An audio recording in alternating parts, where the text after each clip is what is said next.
A woman walks through a town that is dying. Her arms are full. She is carrying her son. Not the way you carry a child who is sleeping, not the way you carry a child who is sick. She is carrying him the way you carry something you cannot put down, even though you know there is nothing left to hold on to. Her name is not recorded. Her town is Zarephath, a Phoenician word that means, end quote, smelting place, end quote, a place where things are refined by fire. She is a widow, which in the ancient Near East means she is one bad harvest, one broken water jar, one dead child away from disappearing entirely. And now the child is dead. And somewhere behind her, walking up the road from the valley, is a man named Elijah. Here in Apos, that's what most people miss about this story. The widow is not Israelite. She is Phoenician. She worships other gods, or she did, before the drought came and the other gods stopped answering. Elijah, the prophet of Israel and Apos, God, has been sent specifically to her house. Not to a widow in Jerusalem. Not to a widow in Bethlehem. To a pagan woman in a smelting town on the edge of the known world. That detail is going to matter. This is not a list of magic tricks. This is not a catalog of coincidences. This is not a collection of ancient myths that scholars argue about in rooms you will never visit. This is a record of the moments when the God of the universe reached down through the line between the living and the dead and pulled someone back. And every single time he did it, he was saying something. The question is whether you know how to listen. There are 9 resurrections in the Bible before the final one. 9 moments when a dead person stood up again.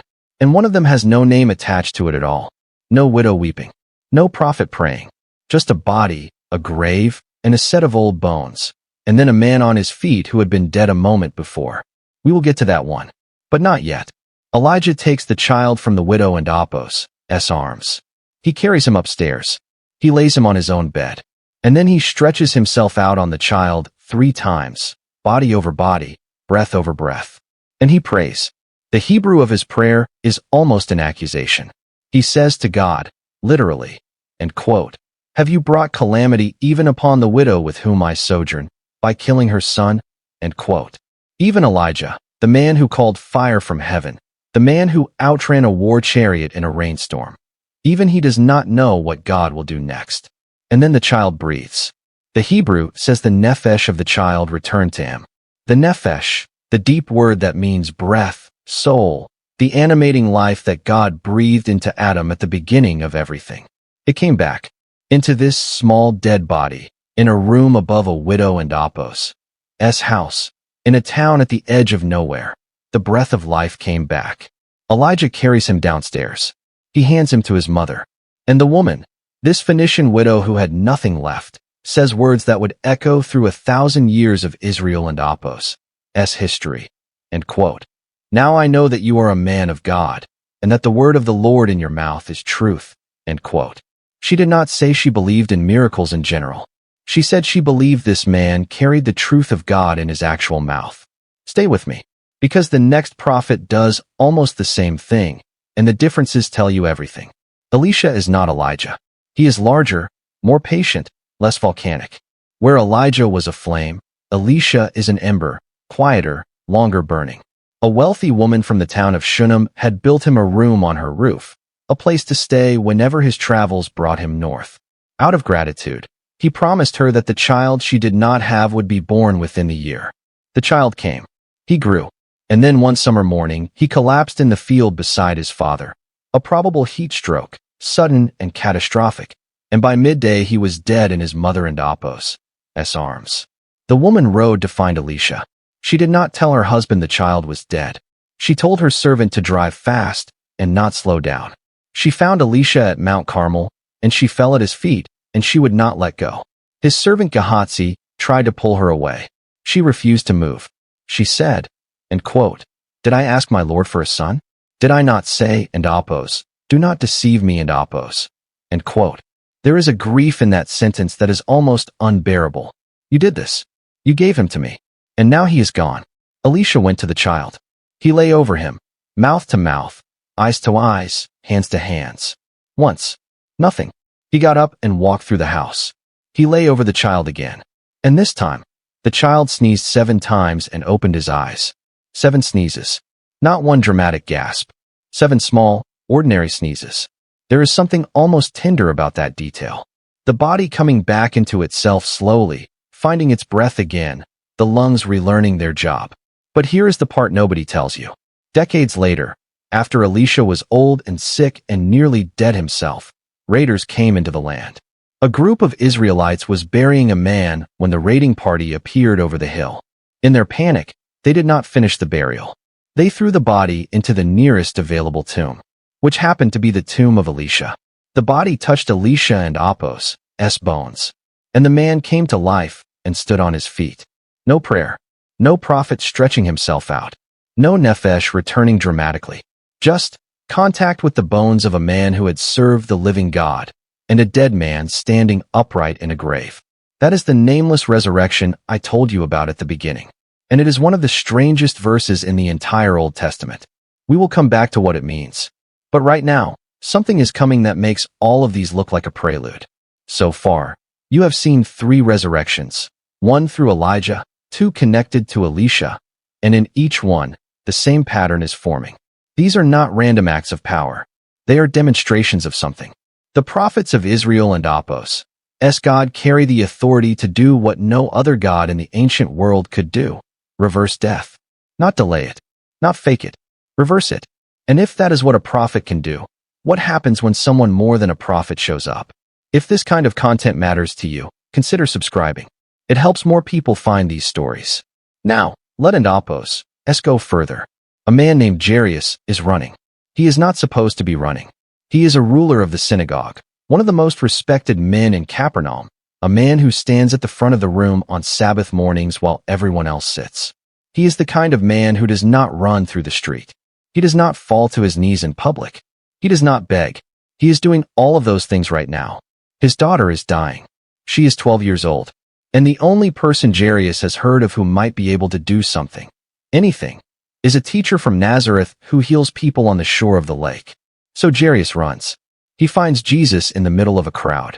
He falls at his feet, and he says the most honest thing he has ever said in his life. And quote, "My little daughter is at the point of death. Come and lay your hands on her, so that she may be made well and live." End quote. Jesus goes with him. But while they are walking, too slowly, it feels like, the crowd pressing in from every side, a messenger comes from Jairus and Apos' house. And the messenger says the words that no parent has ever been prepared to hear. End quote. "Your daughter is dead. Why trouble the teacher any further?" End quote. Why trouble him? As if the situation is simply settled. Jesus turns to Jairus. He says, end quote, "Do not fear. Only believe." End quote. They arrive at the house. The mourners are already there, flutes, wailing, the professional grief of the ancient world in full force. Jesus says the girl is not dead, but sleeping. They laugh at him.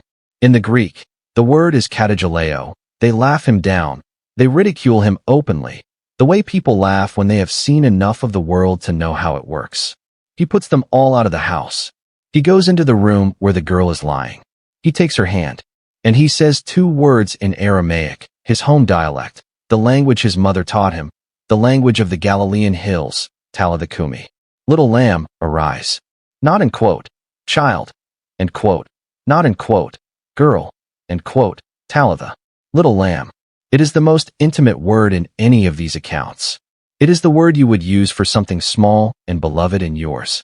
And the girl, 12 years old, dead, cold, got up and walked. And Jesus told them to give her something to eat. That last detail always moves me. Not because it is dramatic, but because it is so ordinary. He raised her from the dead, and then he thought about whether she was hungry. As if death was the interruption and dinner was the normal thing. Pay attention to this. Because in the very next resurrection story, Jesus cries. He does not cry for Jairus and Apos' daughter. He does not cry at the gate of Nain, where he raises the widow and Apos' son, though that story is extraordinary in its own right. A young man being carried out for burial, his mother a widow who has now lost everything, and Jesus stopping the funeral procession with a single touch, telling the young man to arise, the young man sitting up and beginning to speak. No mourning period. No announcement. Jesus just stops the coffin. But with Lazarus, he weeps. Lazarus is not a stranger. He is a friend. He is the brother of Mary and Martha in Bethany, the family Jesus seemed to visit whenever he passed through Judea. When word came that Lazarus was sick, the messengers told Jesus, end quote, "Lord, he whom you love is ill," end quote, not end quote, "A man is sick," end quote, "He whom you love." Jesus waited 2 more days before going. By the time he arrived, Lazarus had been in the tomb for 4 days. The rabbis of the era taught that the soul hovered near the body for 3 days after death, hoping to re-enter. On the 4th day, it departed. On the 4th day, the body and Apos' decomposition became visible. There was no ambiguity. There was no end quote. Perhaps he was only sleeping, end quote. Martha came out to meet Jesus on the road. She said, and there is something in the phrasing that sounds like both faith and accusation, end quote. "Lord, if you had been here, my brother would not have died," end quote. Then Mary came and fell at his feet and said the exact same thing, end quote. "Lord, if you had been here, my brother would not have died," end quote. The same sentence. Both sisters. Unchanged. Jesus saw them weeping. He saw the mourners around them. And the text says he was deeply moved in spirit and troubled. And then, in the shortest verse in the Bible, it says, end quote, "Jesus wept," end quote. The Greek word is edakrusin, he shed tears. It is different from the word used for the weeping of the mourners around him. It is quieter, more personal. He did not weep because he did not know what was coming. He wept because grief is real, because the loss of a friend is real, because the wound that death makes in the world is real, even when you are about to close that wound. They brought him to the tomb. He told them to remove the stone. Martha said, practically, because Martha is always practical, end quote, "Lord, by this time there will be an odor," end quote, for days. She knows. Jesus said, end quote, "Did I not tell you that if you believed, you would see the glory of God?" End quote. They removed the stone. And Jesus called into the darkness of the tomb with a voice loud enough for the dead to hear, end quote, "Lazarus, come out," end quote. And Lazarus came out, still wrapped in the burial clothes, his hands and feet bound with linen strips, his face covered with a cloth. Stumbling into the light, still dressed for the grave. Jesus said, end quote, "Unbind him, and let him go," end quote. Let him go. After everything, the death, the 4 days, the mourning, the weeping, the stone, the darkness, those are the words. Let him go. Release what was bound. Remove what was wrapped. He is alive. Let him go. And here in Apos, that's the thing about Lazarus that you almost certainly know but may not have thought all the way through. Lazarus will die again. Whatever happened to him in that tomb for 4 days, he came back into a body that would eventually age, weaken, and return to the earth. The resurrection of Lazarus was not the final resurrection. It was a preview, a sign written in the language of a human life. But signs point somewhere. And what they pointed to was coming faster than anyone in Bethany could imagine. After the crucifixion, after the darkness, the earthquake, the curtain torn in the temple from top to bottom, Matthew records something almost in passing, almost the way you mentioned something too strange to explain. The tombs around Jerusalem broke open. Many bodies of the saints who had fallen asleep were raised. And after Jesus and Apos' own resurrection, they came out of the tombs and went into the holy city and appeared to many. Matthew does not give them names. He does not explain where they went afterward. He simply notes it and moves on, as if the resurrection of individual people was almost expected now, because the ground rules had changed. Now watch what happens next. In the city of Joppa, on the coast, not far from where a man named Jonah once tried to board a ship going the wrong direction, there was a woman named Tabitha. In Greek, Dorcas. She was a follower of Jesus, which in the 1st century meant she was part of something dangerous and alive. And she was known, specifically, for making garments for the poor widows of the community. Not organizing charity. Not sending money. Making garments. With her hands. When she died, the widows who mourned her did not speak about her theology. They held up the clothes she had sewn for them. They showed Peter the tunics and garments she had made, as if to say, her hands did this. Her hands are gone. Look at what her hands did. Peter sent everyone out of the room. He knelt. He prayed. He turned to the body and said, "Tabitha, anastethi. Tabitha, stand up." She opened her eyes. She saw Peter, and she sat up. He gave her his hand and raised her up, And then he called in the believers and the widows and presented her to them, alive.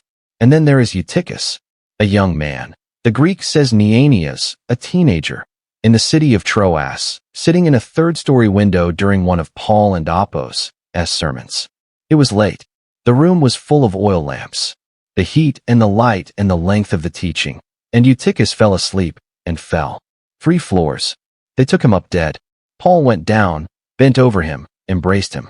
He said, and quote, "Do not be alarmed, for his life is in him," end quote. And then Paul went back upstairs, broke bread, ate, talked until dawn, and left. As if the death and resurrection of a teenager in a third-floor window was a brief interruption in an otherwise productive evening. And now, the nameless resurrection. The one I told you about at the beginning. A group of Israelites was burying a man when raiders appeared over the hill. In their panic, they threw the body into the nearest tomb, which was the tomb where Elisha and Apollos' bones lay. The body touched the bones of the prophet, and the man revived and stood on his feet. 2 verses. No name, no prayer, no prophet present, no one laying hands on anyone. Just contact with the bones of a man who had served God, and a dead man standing up. Augustine wrote about this in The City of God, the idea that the power of God does not terminate at the death of his servants. It lingers. It remains. Eusebius documented something similar at shrine sites across the ancient world, the sense that the power of the resurrection is not confined by geography, not confined by time, not confined by whether a prophet happens to be in the room. This is not a story about relics. This is not a story about magic bones. This is not superstition dressed up in theological language. This is a story about a God whose power is not bounded by the limits we put on it, not by time, not by death, not by the absence of a living prophet standing in the room. The same God who breathed the nephesh into Adam is still breathing. And here is where it becomes personal for you. Somewhere in your life, maybe years ago, maybe last year, maybe this week, you have stood at a graveside. You have heard the words spoken over a casket. You have felt the weight of finality that a burial creates. The way the dirt going into the ground sounds like a period at the end of a sentence that cannot be unwritten. And the world tells you that is the end. The whole story, that the person you are burying is gone the way a fire is gone when the wood runs out. But every single account on this list is saying the same thing. Death is not the author of the final word. The last resurrection in the Bible is not a single person. It is a vision that John receives on an island called Patmos, a black volcanic rock in the Aegean Sea, where the Roman Empire sent people it wanted to silence, but could not quite bring itself to execute. John is old. He is the last survivor of the 12. And in that exile, on that rock, in a vision so overwhelming that he falls like a dead man at the feet of the figure he sees, he is shown the final chapter. The dead rise. All of them. Every name spoken over every grave in every century. Every widow and Apollos' son carried out for burial. Every Lazarus stumbling into the light. Every Eutychus taken up from the ground. And every soul that this list does not include. Every ordinary, unremarkable, unnamed person who lived and loved and suffered and was buried and was never raised in their lifetime. All of them standing up. John calls it the Anastasis, the great standing up. And before we close, there are 3 things you need to know. The first is this.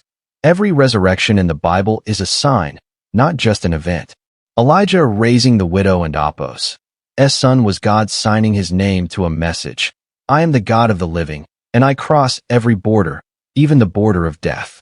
Jesus raising Lazarus was the same message, amplified into 3 words, end quote. I am the resurrection, end quote. Not end quote. I do, end quote, resurrection. I am it. The second is this. If you follow Jesus, you are not waiting for a resurrection. You are living between 2 of them. The resurrection of Jesus already happened. The resurrection of everyone else is coming. You exist in the middle of that story, in the space between the first body that came out of a tomb on a Sunday morning and the last name that will be called on the last day. The third, and I want you to hear this, is the one that matters most. The same voice that called into a dark tomb in Bethany and said, end quote, Lazarus, come out, end quote. That voice knows your name. Not generally. Not, end quote. All people, end quote. The way someone who has never met you says, end quote. All people, end quote. Specifically. Individually. with the same intimacy Jesus used when he took a 12-year-old girl by the hand in a quiet room and said, Talitha, little lamb. The voice that woke the dead knows your name, and it is not done speaking yet. Which resurrection in this video hit you hardest? Tell me in the comments below. I read every single one. And if you want to stay in these stories, subscribe. There is so much more to see.